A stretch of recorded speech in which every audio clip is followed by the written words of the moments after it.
ada seorang putri yang cantik jelita di kampung seberang. Bungaija namanya. Selain kecantikannya, ia juga memiliki sifat ramah dan budi baik. Karena itu banyak orang yang simpati kepadanya. Ayahnya ialah Sapati, yaitu salah seorang anggota pemerintah di negeri itu. Sekali peristiwa, datanglah seorang pemuda yang gagah perkasa dari negeri lain. Pemuda itu bernama Jibirilu. Jibirilu ialah putra kepala kampung. Kehadirannya di negeri itu, ia ingin mencari takwil mimpinya pada beberapa bulan yang lalu. Sebelum merantau, Jibirilu pernah tidur 7 hari 7 malam. Dalam tidurnya itu, ia mimpi bertemu dengan seorang putri yang amat cantik di negeri seberang, Bungaija namanya. Nama serta wajah putri itu tidak pernah dikenal sebelumnya. Setelah bangkit dari tidurnya, Jibirilu bermohon kepada kedua orang tuanya agar disiapkan perahu layar beserta awaknya. Ia akan merantau ke negeri orang. Mula-mula permohonannya itu ditolak oleh kedua orang tuanya. Akan tetapi, karena Jibirilu mendesak terus dan merayu dengan nada yang lemah lembut, maka permintaannya itu dikabulkan. Menjelang keberangkatannya, selain disiapkan bekal makanan dan minuman, juga disiapkan nasihat dan pantun. Menurut orang tuanya, itulah senjata yang paling ampuh bagi seorang pemuda di perantauan.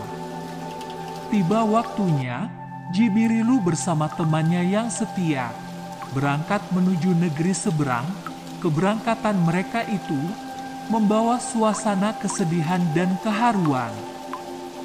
Bagi keluarga yang ditinggalkan, terutama orang tuanya. Orang tuanya hanya berdoa, semoga putranya itu selamat dalam perjalanan sampai di perantauan, bahkan sampai tiba di negeri asalnya. Keberangkatannya itu diiringi dengan tangis dan air mata kedua orang tuanya, seakan-akan penuh pesanan dan harapan. Jibirilu berlayar berbulan-bulan lamanya. Setelah tiba di pantai negeri yang dituju, mereka memukul gong 7 kali sebagai tanda berlabuh. Bunyi gong itu merambat ke seluruh negeri dan memecahkan suasana sepi di negeri itu.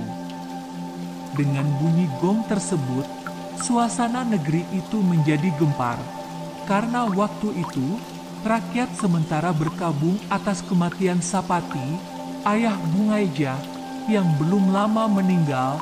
Perilaku Jibirilu itu dianggap sebagai suatu penghinaan dan tidak tahu sopan santun. Oleh karena itu, Ibu Bungaija memerintahkan kepada rakyat untuk mengusir orang-orang itu. Tak ada tempat bagi mereka di negeri ini, seandainya mereka itu datang di negeri ini dengan raja, kecuali mereka itu datang kemari dengan maksud baik dan suci. Kalau mereka datang dengan maksud baik dan suci, tempatnya amat luas di negeri ini, kata Ibu Bungaija. Petugas keamanan kampung segera melaksanakan tugas, yaitu turun ke pantai menemui kaum pendatang itu, sekaligus menanyakan hal ihwal mereka, serta maksud kedatangannya di negeri itu. Setelah petugas itu bertemu dengan kaum pendatang itu, salah seorang di antara mereka bertanya, "Kalian ini dari mana? Apa maksud kalian datang di negeri ini?" Jibirilu menjawab, "Kami dari negeri seberang. Kami datang di sini tentu dengan maksud baik dan suci." Dengan demikian, jelaslah bahwa mereka datang di negeri itu bukan dengan maksud jahat, melainkan dengan maksud baik dan suci. Selesai mereka diwawancarai, petugas-petugas itu segera kembali ke kediaman istri Sapati, untuk melaporkan keterangan mereka. Setelah mendengar keterangan itu, istri Sapati mengutus salah seorang untuk menjemput Jibirilu. Utusan itu segera pergi ke perahu memanggil Jibirilu. Panggilan itu diterimanya dengan senang hati, hanya waktunya mohon ditunda beberapa jam. Setelah itu, utusan tadi kembali ke istana. Tiba di istana dilaporkan segalanya kepada permaisuri bahwa Jibirilu bersedia memenuhi panggilannya. Setelah beberapa jam kemudian, datanglah Jibirilu ke istana. Dari jauh terlihatlah oleh dia, sang putri sedang bermain-main di kolong rumah. Permainannya, diantaranya kala sembal dan kata tende, hati Jibirilu mulai berbisik bahwa putri itulah yang pernah di dalam mimpinya pada beberapa bulan yang lalu. Didekatinya lah putri itu dengan budi bahasa yang sopan santun. Tampaknya putri tersebut menyambut kedatangan pemuda itu dengan ramah tamah pula. Saat itulah terjadi kontak batin sebagai kelanjutan mimpinya. Masing-masing memperkenalkan namanya, dan setelah saling mengenal, bertambah meresaplah kontak batin mereka, meskipun sebenarnya putri itu belum dewasa dan baru pertama kali bertemu. Situasi bercerita seakan-akan sudah lama berkenalan. Dengan begitu, Jibirilu bertambah kokoh keyakinannya karena ia rela berkorban baik harta maupun jiwa dan batinnya. Bungaija mulai berani mengajak dan mendekati Jibirilu, bahkan dia dengan tulus, putri itu memperkakak Jibirilu. Karena itu, Jibirilu dengan ikhlas pula mendambakan dirinya untuk tinggal bersama mereka dalam beberapa hari. Kehendaknya itu diterima Bungaija dan bundanya. Mulai saat itu ia tinggal bersama mereka dan tidak kembali lagi ke perahunya. Ia sangat bahagia tinggal di istana. Namun, ia masih terkenang selalu dengan nasib temannya yang tinggal di perahu. Di antara temannya itu yang paling setia adalah si Hasani. Si Hasani inilah yang selalu terbayang selama ia di istana. Karena itu, Jibirilu turun ke perahu untuk mengajak si Hasani menginap di istana bersama dia. Ajakan itu diterimanya dengan senang hati. Ia berkemas lalu naik ke istana. Mereka disambut dengan gembira oleh Bungaija dengan bundanya. Sambutan yang penuh dengan ramah tamah itu menggugah hati mereka untuk tinggal di istana lebih lama. Hari berganti malam, terang berganti gelap, demikian pula dengan hati si Hasani menjadi silih berganti. Semuanya sangat simpati kepada Jibirilu, tetapi lama-kelamaan hatinya berubah. Ia mulai iri dan timbul rasa cemburu kepada Jibirilu. Namun, Jibirilu tetap menerima kenyataan itu dengan sikap yang sopan santun dan hati yang jujur. Pada suatu hari, terdengar berita oleh gadis-gadis di negeri itu, yaitu anak Kinapulu dan kawan-kawannya, bahwa ada 2 orang pemuda dari negeri seberang tinggal di istana Sapati. Mereka itu berjumlah 40 orang, di antara mereka itu yang paling cantik ialah Kambampu. Mereka bermaksud akan pergi menyaksikan pemuda dari seberang itu. Yang bertindak sebagai ketua rombongan ialah Kambampu. Ia putri Kinapulu. Tak lama kemudian, datanglah mereka ke istana. Kedatangan mereka itu disambut oleh Bungaija dengan senang hati, walaupun sebenarnya Kedatangan mereka itu mengandung tujuan buruk. Wajah kedua pemuda itu benar-benar menarik dan mempesonakan para gadis itu. Oleh karena itu, hati mereka semakin bertambah iri terhadap Bunga Eja. Rencana mereka semakin dimantapkan pula agar tujuan mereka dapat tercapai.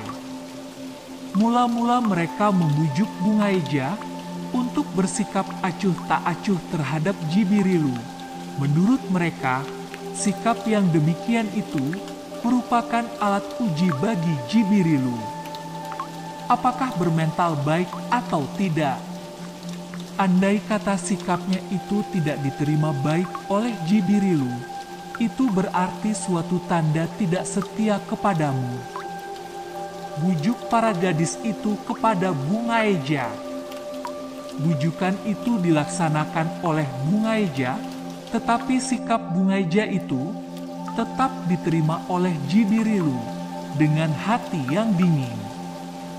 Menurut Jibirilu, perlakuannya itu wajar karena ia belum dewasa. Akhirnya, tipu daya mereka pada waktu itu tidak berhasil. Dengan begitu, mereka kembali ke rumah mereka masing-masing dengan hati yang kesal dan kecewa. Namun, mereka itu tidak putus asa untuk tetap mencari kesengsaraan dan kehinaan. Waktu beredar terus mengantar Bunga Eja ke alam kedewasaan.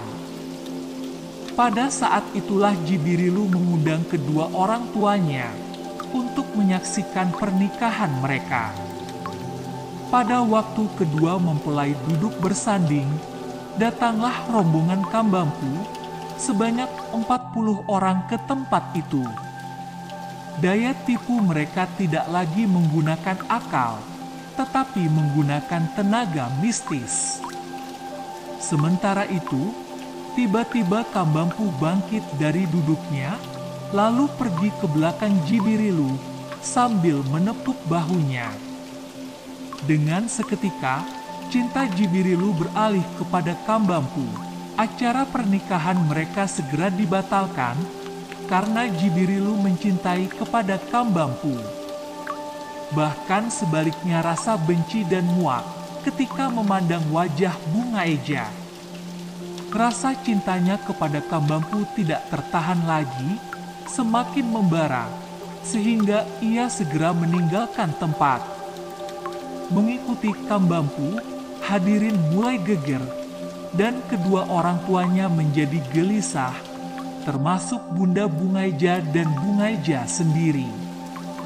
Jibirilu tidak menghiraukan Bunga Eja lagi, ia pergi bersama Kambampu ke rumahnya. Hal ini disebabkan oleh cintanya semakin bergejolak dalam kalbunya. Kepergiannya itu tidak dibiarkan oleh orang tuanya. Kedua orang tuanya berusaha menyusul Jibirilu kemana ia pergi. Kini, Kambampu diliputi suasana bahagia yang mendalam. Meskipun pernikahan mereka belum dilangsungkan. Sementara itu, tiba-tiba datanglah orang tua Jibirilu di rumah Kambampu. Dengan segala kata yang pedih yang dilontarkan orang tuanya, baik yang ditujukan kepada Jibirilu maupun kepada Kambampu. Pada dasarnya, orang tuanya tidak setuju bila ia kawin dengan Kambampu. Menurut pengakuan orang tuanya, mereka setuju kalau ia kawin dengan Bunga Eja. Kambampu pun bersedia tidak dikawini, tetapi dengan syarat ia tetap bersama Jibirilu kemana saja ia pergi. Setelah ada kata sepakat dari mereka, Jibirilu bersama orang tuanya kembali lagi ke istana Bunga Eja untuk melangsungkan pernikahan mereka, dan Kambampu ikut bersama mereka. Sampai mereka di istana, pernikahan antara Jibirilu dan Bunga Eja dilangsungkan kembali. Setelah beberapa hari perkawinan mereka berselang, Jibirilu bersama orang tuanya kembali ke negerinya. Kambampu dengan rela mengikuti mereka, walaupun ia dijadikan sebagai pembantu Bungaeja. Setelah beberapa hari mereka berlayar, tibalah mereka di negerinya. Barisan penjemput telah berjajar di pelabuhan, menanti kedatangan mereka. Begitu pula dengan alat-alat kerajaan telah disediakan oleh rakyat di negeri itu. Kecantikan Bungaeja menyebabkan semua orang pingsan. Semua orang tidak mampu memandang wajah Bungaeja. Begitu pula dengan penghuni istana, tidak luput dari peristiwa itu. Karena ayah Jibirilu sudah semakin tua, maka kekuasaannya diserahkan kepada putranya, Jibirilu, untuk meneruskannya. Jabatan itu diterimanya dengan ikhlas, dan mulai saat itulah Jibirilu memerintah negeri tersebut.